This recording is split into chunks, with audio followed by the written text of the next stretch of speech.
মুসলিমদের নির্যাতিত হওয়ার সময় ফুরিয়ে এসেছে। আমরা কার কাছে বিচার দেব? এই জাতিসংঘকে এটা সারা বিশ্ববাসী জানে।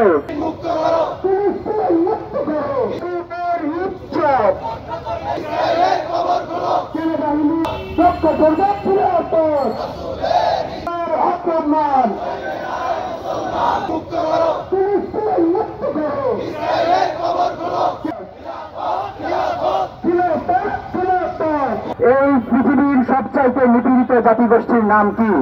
পৃথিবীতে সবচাইতে বড় শরণার্থী শিবিরে কারা বসবাস করে?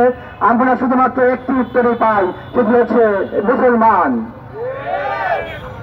কিন্তু বন্ধুগণ, আমি বলতে চাই, মুসলিমদের নির্যাতিত হওয়ার সময় ফুরিয়ে এসেছে।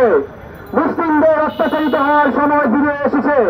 আজকে আমরা যখন দেখি Notre Dame college, Dhaka city college, Dhaka college, Abdullah college সহ কলেজ এবং হাই স্কুলের শিক্ষার্থীরাও কালেমায়ে শাহাদার পতাকা দিয়ে রাজপথে তারা খিলাফের দাবি তুলছে, তখন বোঝা যায় মুসলিমদের অত্যাচারিত হওয়ার সময় শেষ।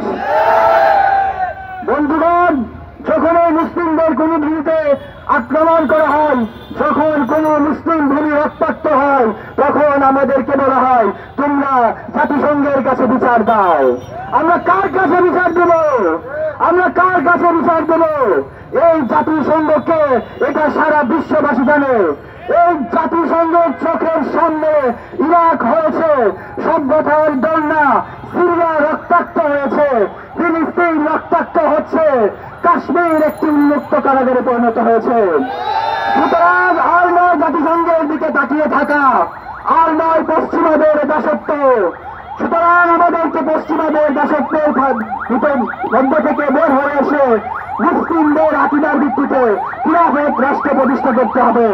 আমাদের বর্তমানে একজন সালাউদ্দিন আইয়ুবীর প্রয়োজন, যিনি আমাদের সমগ্র মুসলিম জাতিকে লা ইলাহা ইল্লাল্লাহর বেসিসে একত্রিত করে সব যত সৈন্য বাহিনী রয়েছে তাদেরকে আল আকসার দিকে মার্চ করাবেন এবং ফিলিস্তিনকে অবৈধ দখলদারীদের হাত থেকে মুক্ত করে ছাড়বেন ইনশাআল্লাহ।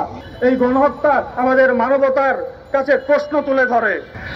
এই গণহত্যার বিরুদ্ধে আমরা সকলে তাই প্রতিবাদ জানাই। আমরা এখানে এসেছি এই গণহত্যার বিরুদ্ধে, এই নিপীড়নের বিরুদ্ধে আওয়াজ তুলতে ও একসাথে জাস্টিস চাওয়ার জন্য, এই সকল নিপীড়ন অপারেশনের বিরুদ্ধে।